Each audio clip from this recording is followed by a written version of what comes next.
Hi guys, I'm so excited to be starting this new series called Real Struggles, Real Hope. And in this series, we will be looking at many different areas where we might have struggles and difficulties and how God can help us to overcome those things. In this first episode, I will be interviewing my dear friend Allicia Bankuti. Allicia is in her mid-30s and she's still single, even though she has this desire in her heart to be married one day. Allicia is such a great example of helping us to understand how we can be fulfilled in the Lord, but still waiting for something that has not come to pass yet. And so I'm so excited that you will be able to listen to all the insights and wisdom that Allicia has. And I really believe you will be blessed. And if you are single and waiting, then this interview is for you.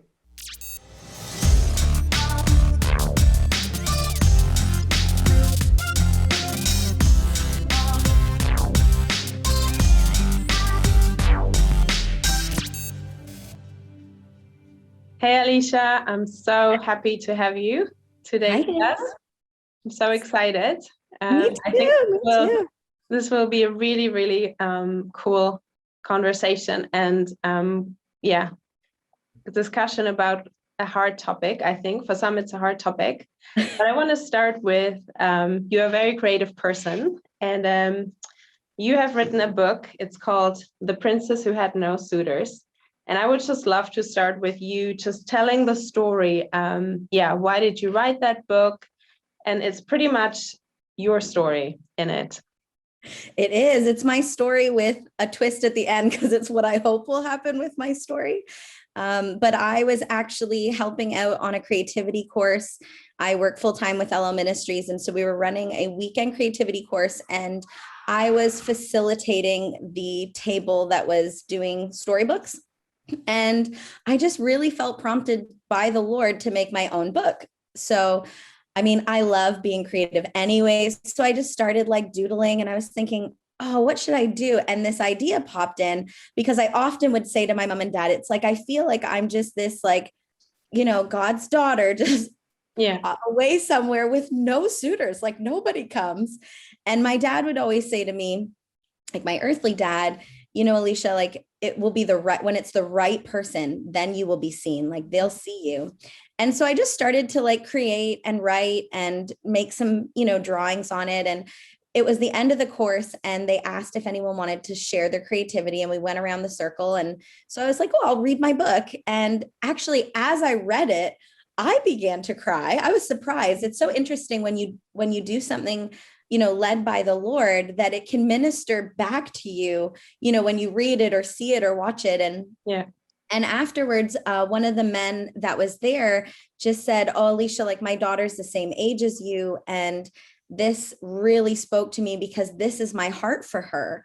I hope one day you write this. And it must have taken me, I think, 3 years. And I thought, I'm just going to make a copy for myself. And I used my own photographs from travel for the images and designed it kind of like a coffee table book and made it for adults. And the girls who I work with said, oh, you should do a recording and record you reading it. So I thought, okay. So I recorded myself reading it. I called it Storytime with Allicia. And I started to get messages from people who I didn't know who said, like, that's me. I feel like I'm that princess with no suitors, with nobody, but I read it and I just felt so hopeful again that, the Father sees me, he knows me, he hasn't forgotten me. And so I ordered like 28 copies and I think within an evening they were all gone. And so It's been really incredible to see. And I think it makes you feel like, I'm not alone right now in where I'm at. Yeah. And I think it's a big problem. I've noticed it in a lot of churches, there are these beautiful, gifted women that are really passionate about God, but they are in their mid-30s, sometimes even mid-40s, and they're still kind of waiting for the right man that God has for them to come around. And I think it can get really hard, if you see all your friends, especially when you're in your 30s, they're getting married, they're having babies. How's that for you?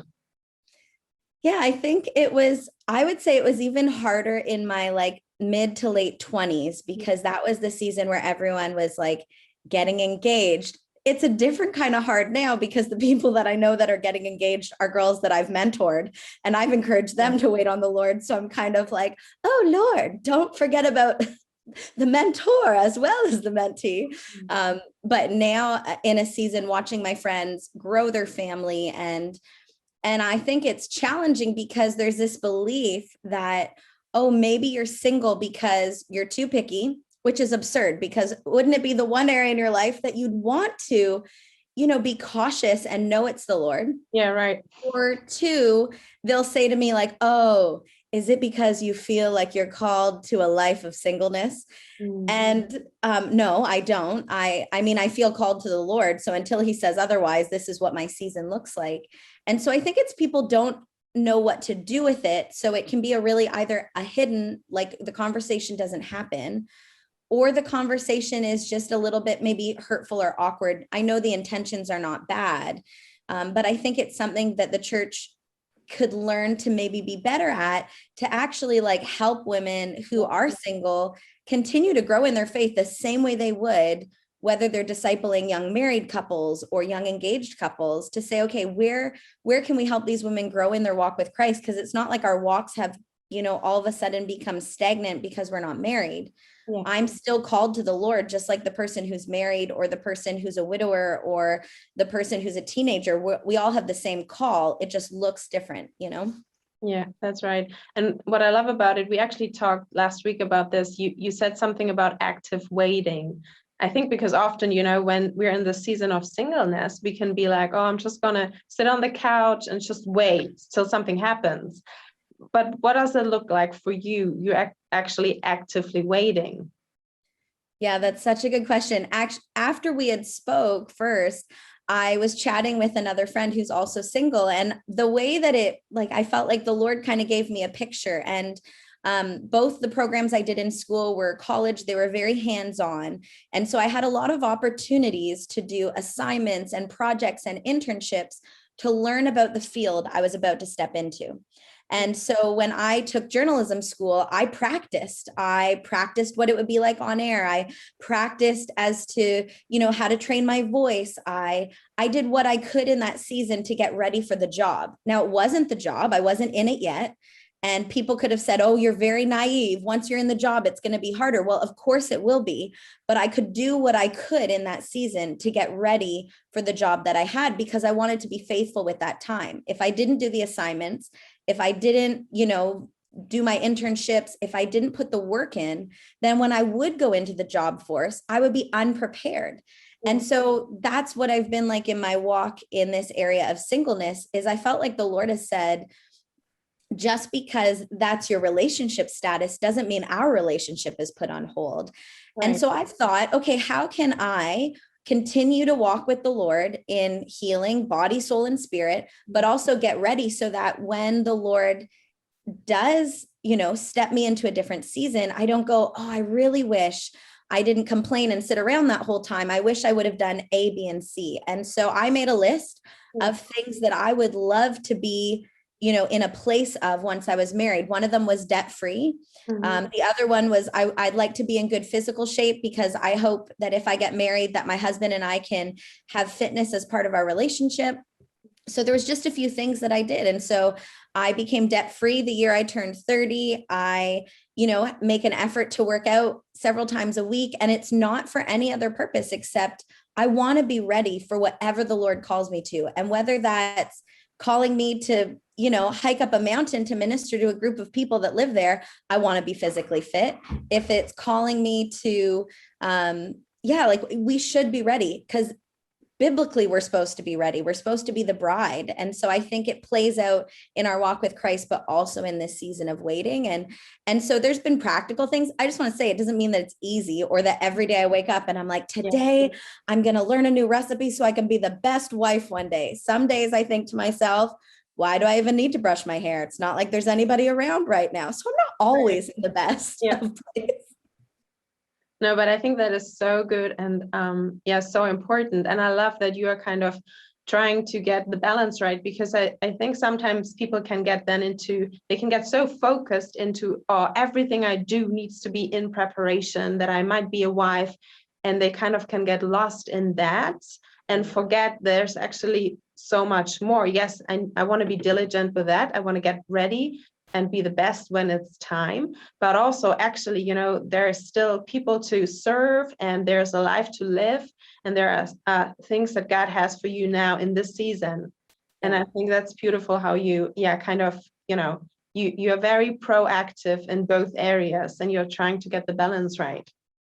Yeah, it is a balance, because I can remember a season where I was very unbalanced, and I would say my focus was just like, I wanted the wedding. I had a Pinterest board. I had this idea.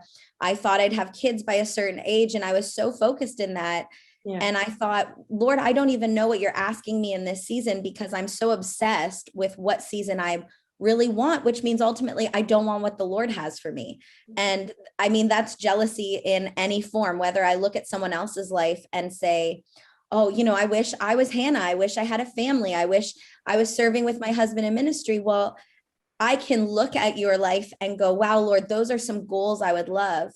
But this is the life right now that God feels like I should be in. And I don't want to reject it or throw it away because it doesn't meet my expectations. And I have a friend right now that I work with, and she gets married in under 30 days. Mm-hmm. And one of the things the Lord has taught me as I've watched her and her fiance, because they both work with me, is that there's nothing about stepping into marriage that's based on like an earning. It's not based on merit. It's not based on how good you are or finally getting it right. I've watched as the Lord has taken two very willing hearts and stepped them into a different season. And there's a different level of refining and a different level of growth, but it isn't based because that they were good enough or that they were finally, it's like they finally reached this good point and the Lord said, okay, now I can give you a marriage. It's not, nothing that we do in our walk with Christ is ever it's not some system of medals that, okay, finally, once I reach level 8, now the Lord's gonna, do this. That's not his heart, because then we would always be able to wonder if the things that he's done is because of what we've done, but we have to remember it's only because of what he's done. And so I think it's just been a good shift of focus and to balance that, knowing that I have a hope for that season, but wanting to be in the one now. Yeah. And also I think it elevates marriage, kind of that it's better, than being single, and it kind of puts value on one thing, but actually they're both valuable in a different way, and it's a different season. And so I think the church often says, oh, when you are married, then the focus is a lot on that. And I think we really have to kind of put it more into no, both is valuable and God uses both. And it just depends what season we are in. Yeah, that's really good. And I'm just wondering, Allicia, what would you say? Because you did mention you sometimes have bad days, when you're a little bit like, why is the prince not coming yet?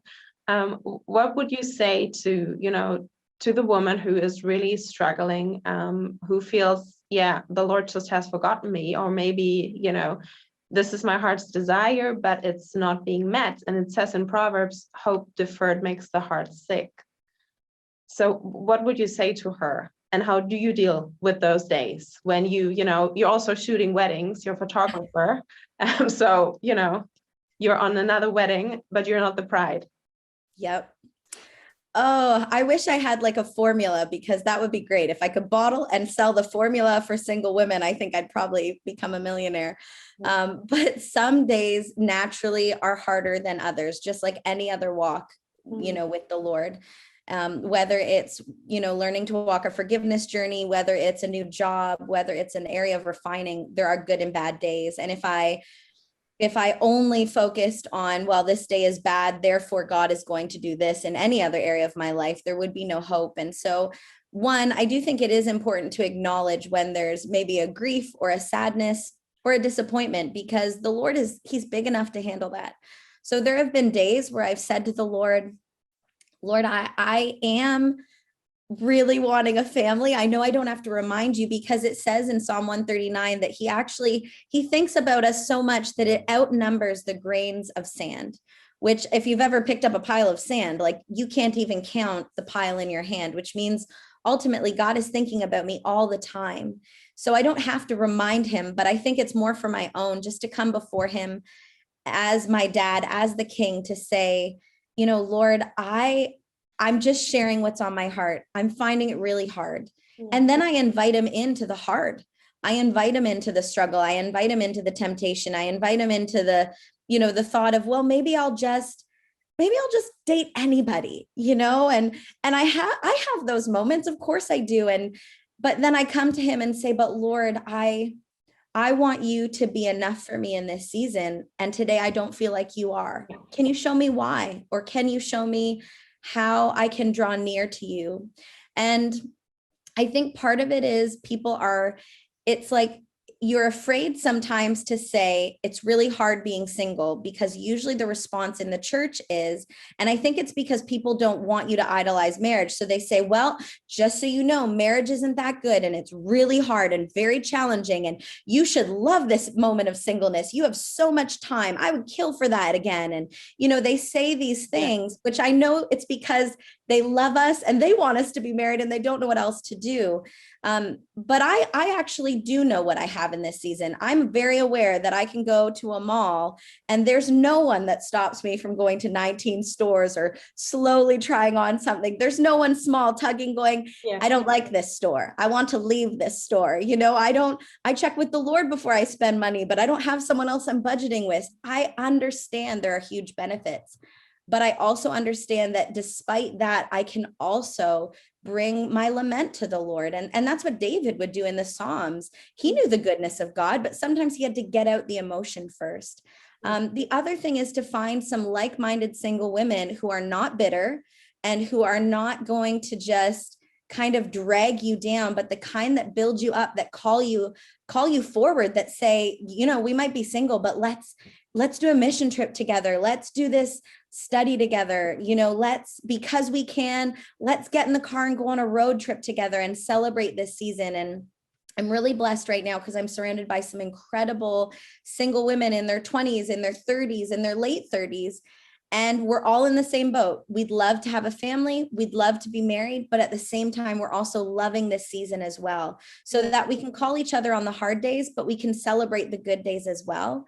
And then the other thing is you have to hear from the Lord, because he is the only one who can direct your steps. He's the only one that can give you hope. He is our hope. So if hope's deferred, then I need some time with the one to give me hope. And if my hope is based on the fact that I don't see single men around, or there's not a ring on my finger, no one's in my inbox for my dating app, then my hope has been placed in the wrong space. And so I would say it's almost like hope displaced makes the heart sad. And so I need to put my hope back in the Lord. And I've said, you know, you've made my heart, you've given me these desires. And so would you then hold them? Would you take care of them while they're not maybe being met? And then also sometimes I have to have a reality talk with the Lord, which is hard, that says, Lord, I might not be able to have a family one day. You know, if that's the case, you're still good. And it would be really hard. And I probably would cry.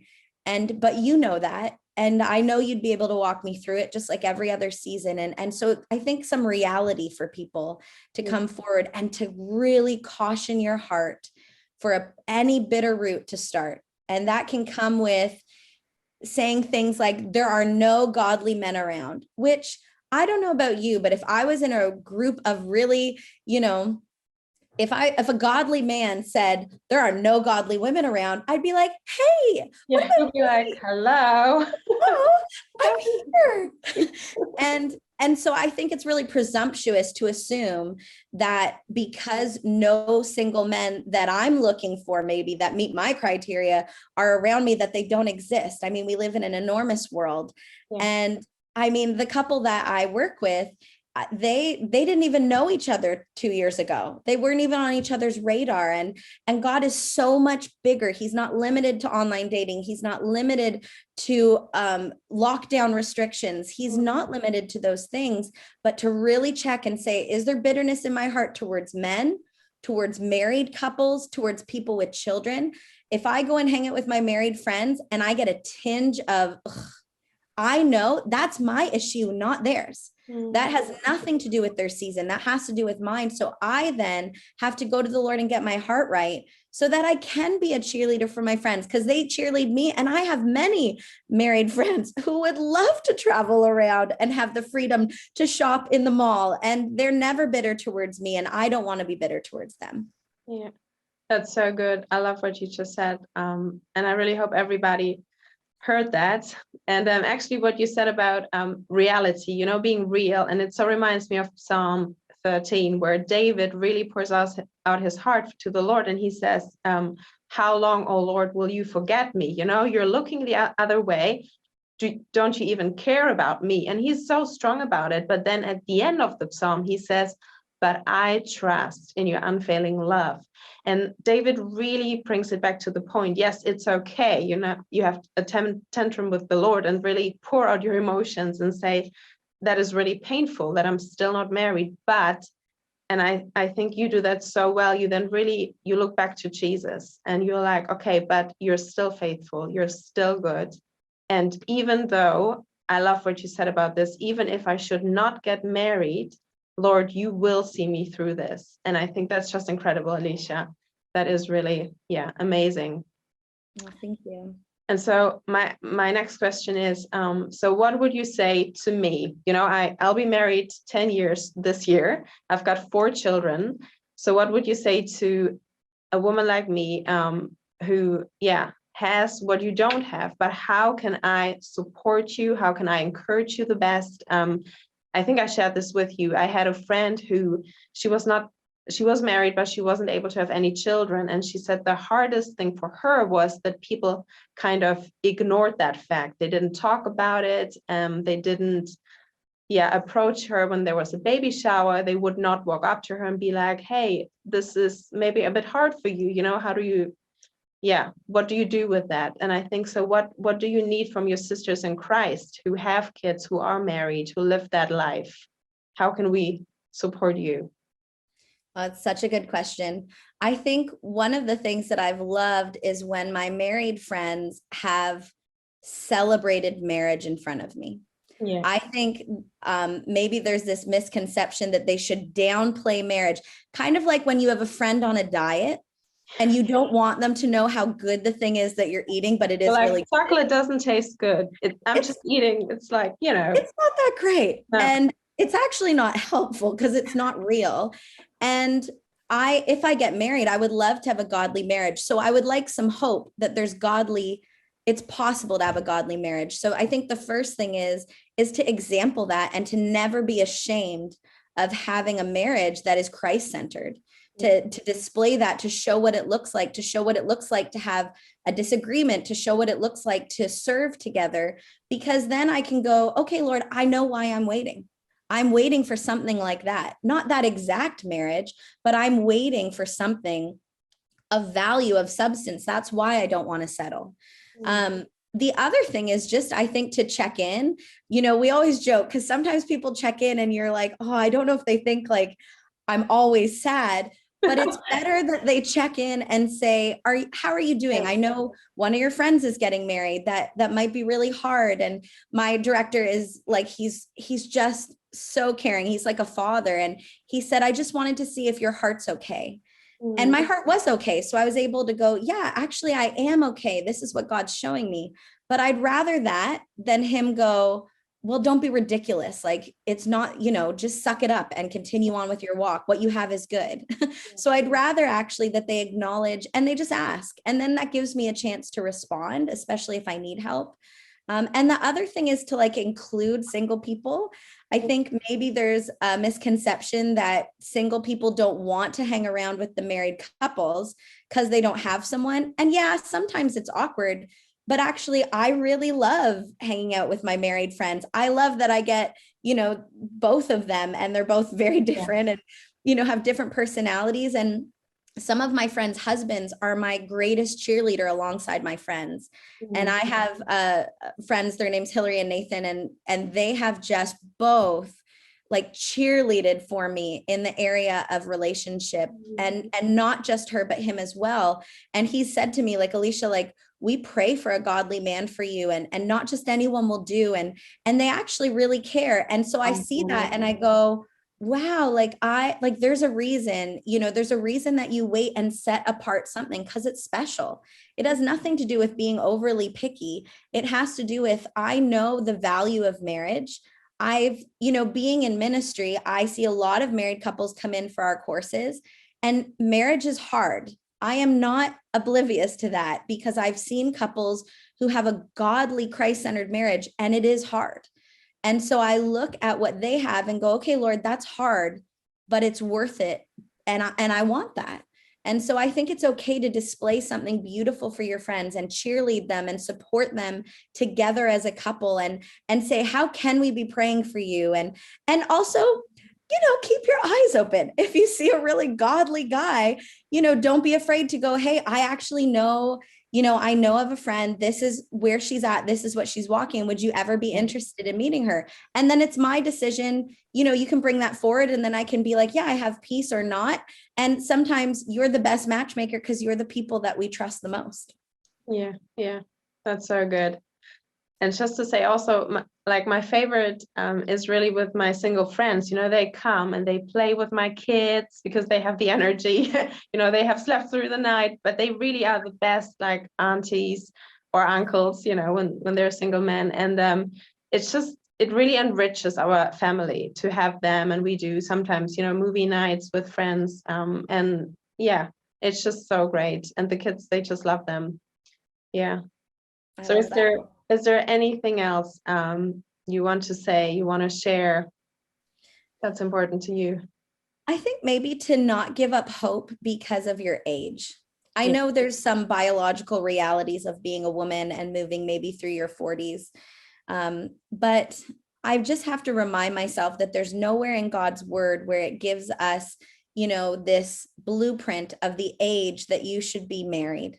Or the age, that we should be doing anything. You look at Abraham and Sarah, and I mean, they wouldn't have been on the cover of a magazine in our supermarket as, hip young couple gets married. It'd probably be like very old couple finds out they're about to have children, or Elizabeth and Zechariah. Yeah, absolutely. Right. And there's always been these people in God's word that it has looked impossible, but to just not put an age limit on God's promises. And if you really do believe that there's been confirmations and scriptures spoken and that you would be called into a marriage one day, then I think we're to not look at the physical always to confirm what God is doing in the spiritual.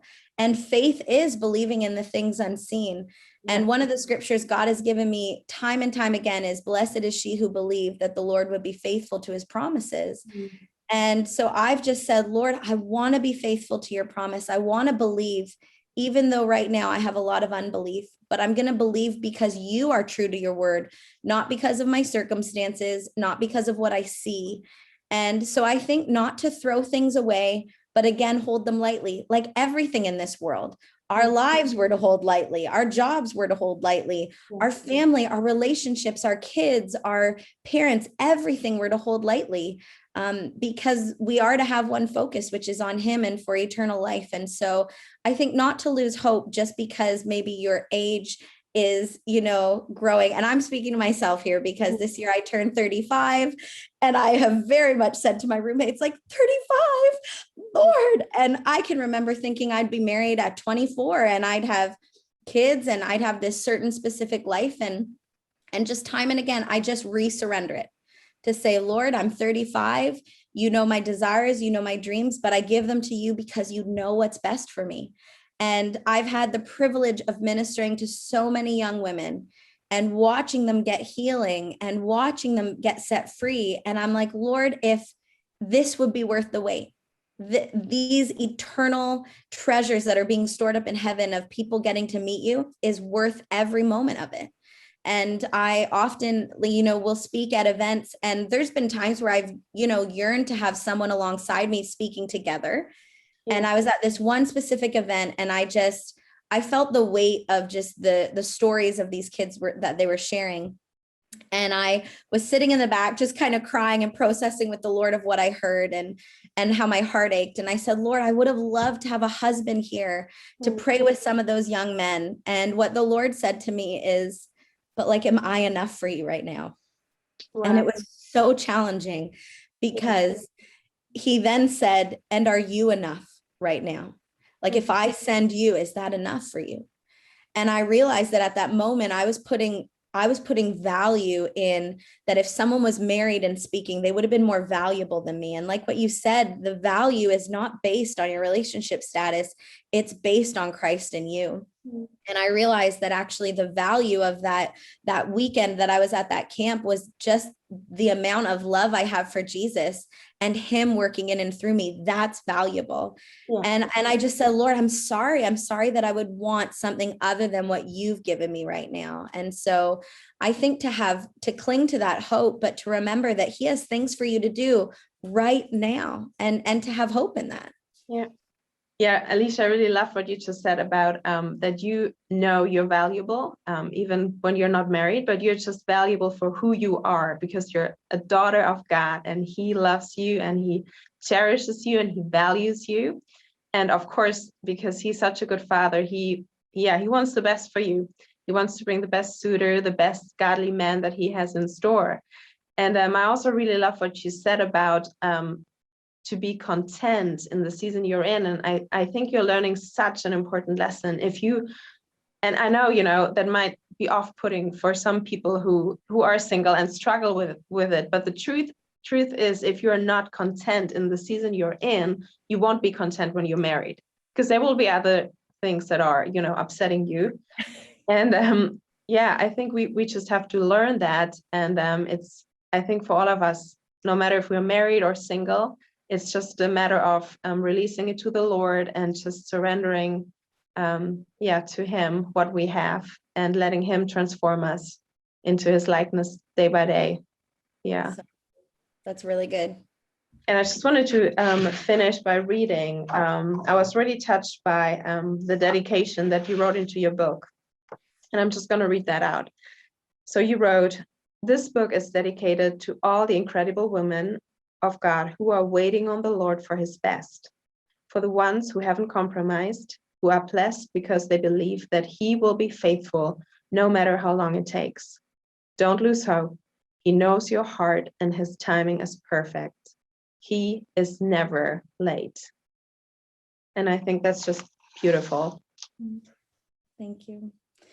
Well, I think part of it has been healing for me too, to remind myself of those things. And some days I have to say to myself, like, Allicia, don't forget, like, he's never late and he is faithful. And I just love what you said. Like, I don't want to be fooled into thinking that a ring on my finger, a husband in my home, and someone new that I have to share a bed with is all of a sudden going to bring contentment and healing in my life. Of course, there's going to be so much rich things that they add, but I want to be content where I am so that I can bring that into a new season, so that the pressure I put on someone that I marry isn't that they fix me, that they heal me, or that they complete me, but actually that I am those things in Christ.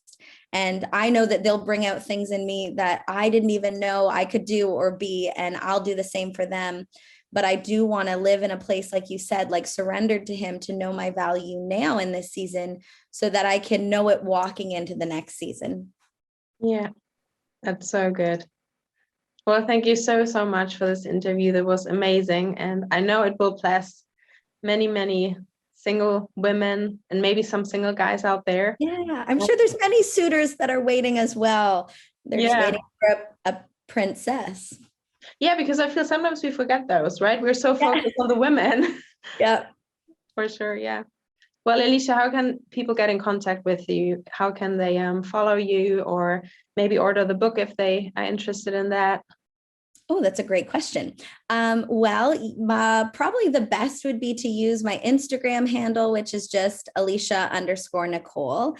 And I'm sure you can probably put it up on the screen because my name's spelled with 2 L's. And then I'm hoping eventually to get the book out on Amazon so that people can get it. And I'm not necessarily shipping them out all over the place. But I love connecting with people all over about what God is doing. And we need that because of the situation we're in the world right now. I've met so many incredible people across the world and women and men that are waiting on the Lord. And I think it's great when we can be with other people and encourage one another. Yeah, that's super. Thank you so much. Thank you for having me.